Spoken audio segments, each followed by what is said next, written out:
Everyone, it is my sincere pleasure to introduce to you our keynote speaker today, who by name does not need much of an introduction for those of us in the emergency medicine space. We're very fortunate to have a national leader come talk to us today, take time out of his busy schedule, Dr. Mark Rosenberg, the president of the American College of Emergency Physicians.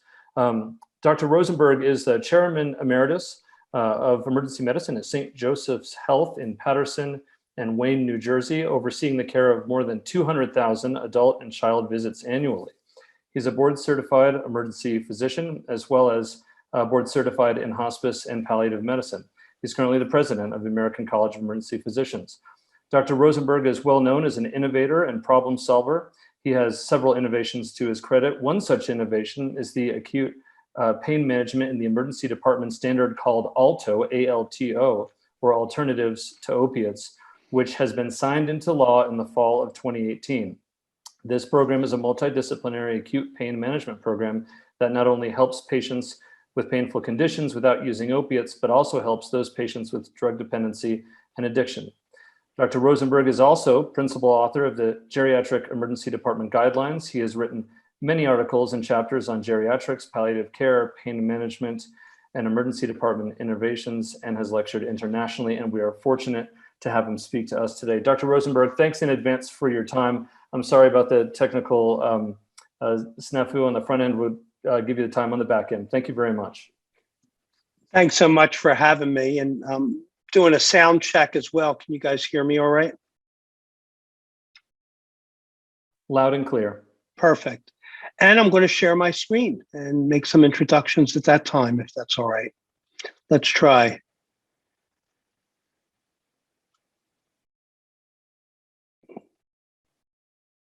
Sean, can you say? That looks great. Perfect. Well, everybody, I am absolutely thrilled to be here today. And when Sean and I were talking about this third annual conference, I was so excited to be here.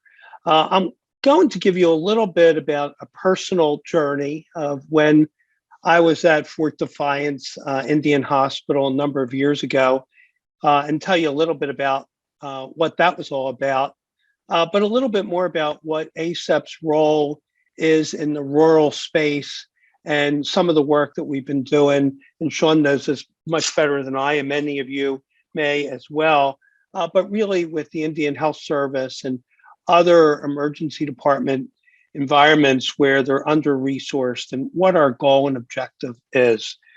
So without further ado, let me walk you through.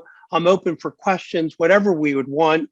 And I know that your time is tight with your agenda, but let me just take you through. I don't know how many people know the gentleman who's on the left with his friend at that time, but this was one of my, we interned together, and it's Dr. Gilbert Paley. We had a great year together, and we remained lifelong friends. And Gil, I always called him Gib. So many people call him Gil, but it's always been Gibbert to me. Anyway, if you know him, just a great guy, real passionate guy, family guy, and just loves life. And he asked me to come up to the res to help teach the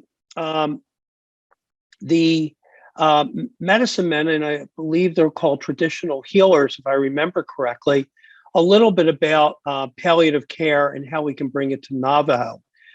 So I came up with a group of people, and I believe the gentleman on the top left, and I don't know how well known he is, maybe he is, and I think his name was Benny Silverspoon, and some of the other traditional healers in the bottom center who were at the conference that day. And on the right-hand side, that was a bunch of those who were on the conference with me doing this lecturing and talking to all the healers more about palliative care. It's fascinating to me because I learned so much about what Navajo was all about and their traditions and their fears and their expectations when it came to death. And it was just a wonderful experience. I'm absolutely thrilled and happy to be here. So I want to start out with a thank you slide and really say part of ACEP's goal is that there will be great emergency physician run teams that provide great emergency care everywhere in the country, every single emergency department. And that's a big challenge. As you know, many residents who get out of their programs, the last thing they want to do is work in an under-resourced emergency department, or don't really think of the Indian Health Service as a solution, and don't think of the VA and other situations that are in desperate need of emergency physicians. That doesn't mean they can afford them. I'm not at all suggesting that. I'm saying this is the aspirational goal. And part of that aspirational goal is how in under-resourced areas can we really expand the role of emergency physicians, maybe with telemedicine and other things. So I want to take you through a little bit of what my report was to my board. And last night I had the honor to have my first in-person meeting with the New Jersey chapter of emergency medicine. And I wanted to bring some highlights, what our discussion was there, to give you some sense of what the college is doing and what we really think of and what we believe in. And this is kind of the agenda slide. And I don't really want to go through all this, but I want to bring out some key points to you why I'm so delighted to be here today. This is really my 206th day as president of the college. And a lot of what's on this slide is all the work that we've been doing. When it came to COVID, and the COVID response was really very different in different communities. And we look at the COVID response as really one size fits all, as if everybody got the same resources available. And we know that there was healthcare disparities across the United States and across communities. And one of the key initiatives is for ACEP to really level the playing field so those who were not getting the same treatment need to be able to get the same treatment. You know, as emergency physicians, we have always believed that we're there 24/7, 365 to take care of anybody, anywhere, regardless of ability to pay. Now, some of the things that we offered during COVID, which was available to all physicians, but I find out as I go across the country, a lot of people didn't know about this, so it was not quite as successful as I had wanted. We started the Engage platform, which was our way of talking to all physicians about what's working and what's not working. And it was just our internet hive, our way of communicating with each other. We had the field guide, which is still updated, now not twice a day as it was during the high part of the COVID crisis. It was translated into 4 languages, and it was used by the CDC and NIH, who quoted the resources. Our webpage had more than 1 million views. We worked with the CDC and the White House and HHS and all these agencies. But more importantly, we tried to make it so emergency physicians were able to get PPE through a partnership with Amazon, where we were able to function as ACEP, as a large as a large purchaser of PPE. So everybody was able to get N95 masks when they were available and other PPE that was pertinent. Marriott, Hilton, and American Express gave out almost 1 million free rooms. Starbucks, up until 1 month ago, was giving out free coffee with an ID. Grubhub, $250,000 of free meals to emergency physicians. And McDonald's as well was giving out free burgers or a meal to emergency physicians across the country. We had this state chapter update where, with the magic of Zoom, I was able to visit every state chapter, or will be able to. I have 21 left to go. And these are some of the chapters that we had seen. And it's just the magic of Zoom. There was no airfare. There was nothing more than me having a chance to meet with my colleagues and hear what's their issue, what they're dealing with, and what their concerns are. And it dealt with everything from wellness to telehealth, a lot about the workforce, and every single state had problems with under-resourced hospitals, rural hospitals, or federally qualified healthcare centers that were really functioning as the locale's emergency service. Wellness was a big thing, but more importantly, health disparities and inequities tend to surface everywhere. And the more I talked to Sean and more I realized the dedication of all of you, I really like to, I'm glad we're meeting, but I don't know why this says his. My spell checker must have changed this from Indian Health Service to that acronym, which I don't know what it means. But please excuse the typo. But the point is I would really happy I'm here. And I think this should be part of the grounds that we make, giving information to all the chapters, just because you're so important in the management of the healthcare of our nation, our population that we serve as ACEP. We have several ongoing projects, and I wanted to talk a little bit about those. They're important because I think they affect the entire House of Emergency Medicine. The first is the workforce report that came out in April 6th. It was done by these 8 organizations that you see there, ABAM and ACOEP and AOBEM and even CORD and SAEM and et cetera. And this was a study looking at what is happening with the increase of emergency medicine residents, increase of PAs and nurse practitioners in the workspace, and emergency physicians were not retiring like we had really expected them to. And then this funny thing called COVID accelerated the future. What it did is it showed us what would happen if we had a supply-demand mismatch. If suddenly our volume dropped, and it did by 42% on the average nationwide. And all of a sudden we were hit with this absolute crisis of where residents were having a hard time finding jobs. What the study showed is that we would, by 2030, we would be anywhere between 6,500 and 10,000 physicians, emergency physicians over our needs. And what are we going to do with the supply-demand mismatch? And ACEP came out with their 8 pillars that we're working on. These are not all the solutions, but really to stem the growth of emergency medicine residency programs. We have more than doubled the number of residency graduates we have since 2008. Raise the bar on consistency of residency programs.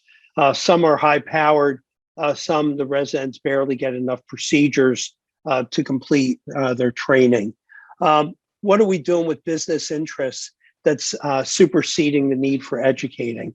And the list goes on and on. I don't want to spend a lot of time going through each one of them, but number 8, I want to give a shout out to, and that's to expand the reach of emergency medicine to ensure no communities left behind. So we're trying to decrease the ED volume, look at the PA and nurse practitioner workforce, and look at the emergency medicine residency programs. And the plan seems simple: address the supply side and work to increase demand. And some of the things that have come up in our work group that we can increase demand is looking at rural, looking outside bricks and mortar, doing more telemedicine, specializing like internal medicine did when they developed cardiology as their first subspecialty. And now they have many of them. And what are our subspecialties in the future? Are there going to be generalists and subspecialists in emergency care who do other things like mental health and after hours coverage or critical care, palliative care, and the like?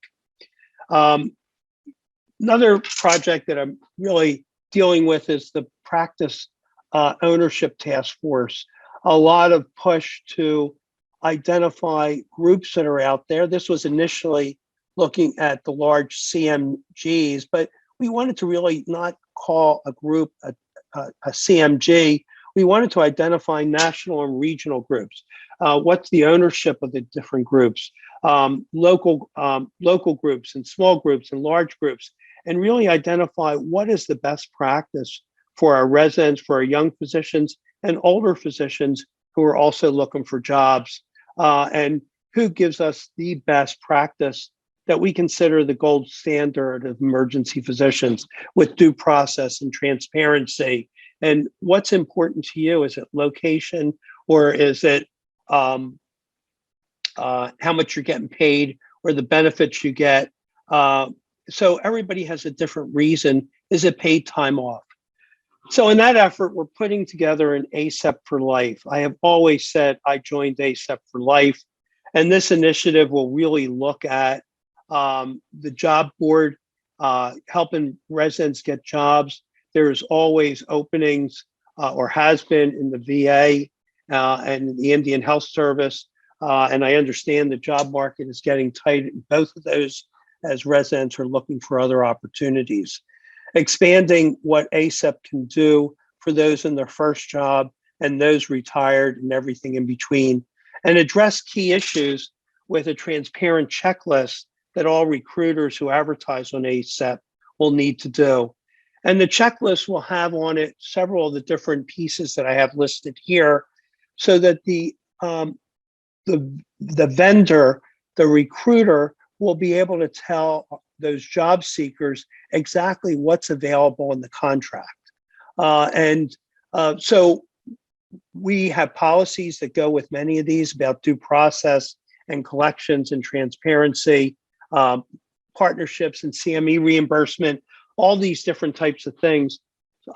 My emergency department in Paterson, New Jersey, would not have a check mark next to all of these, but some of them they will. But I don't have any problem getting emergency physicians, and I'm told they join my practice for life. So we're doing something right. We have 2 innovation projects, and in our innovation team, let me just jump to them. One of our incubators or innovations is health disparities, where and we want to lead in emergency medicine, that all of our patients have the opportunity to get the best care possible by knocking down all disparities in emergency care. Asia Terry and Faiza are leading the effort. And the way we did this is we took 14 committees that already had this as their goals and objectives, and these are the committees, and each one took from their point of view, academic affairs and EMS and ethics, how they can work on knowledge-based education for health disparities and action items. And our other team is future pandemics and how we're changing the future of emergency medicine. Bill Jakewitz and Sam Shahid are leading that effort. And these are the committees that were involved in that effort. The committees all got together, and it is amazing the work product that's going to come out of this. And I think this type of innovation strategy will continue in the future. 2 upcoming events as I close out my brief discussion with all of you is we will have an in-person leadership and advocacy conference in Washington, D.C. in July. And it will be ACEP's first in-person conference. I am super looking forward to seeing people. Last night, as I think I said, I was at the New Jersey membership meeting, and it's the first time I had seen many of my colleagues who were there in 3D. Always I had seen them in Zoom format. It was nice to shake a hand, and part of the meeting, we were able to take off our masks, particularly when we were outside. New Jersey still has a mask mandate inside. The other event is ACEP 21.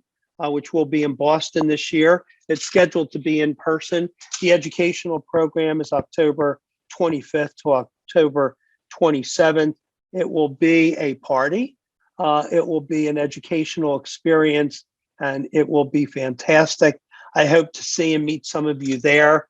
And again, I just want to close out by saying thank you for all you do, and thanks for being safe, being on this call.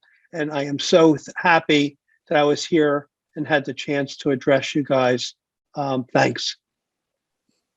Thank you so much, Dr. Rosenberg, for, I know we didn't give you much time, but you really got a lot in there. We appreciate the updates, particularly the workforce updates, that's top of mind for a lot of folks. And we look forward to seeing you in person as well, if not at the Leadership and Advocacy Conference, then at the Scientific Assembly. It will be a party indeed. Thank you again for your time. Great to see you. Thanks, guys. I appreciate it. Sorry for confusion coming on board, but we got it done. Thanks, Sean. We did indeed. Thank you.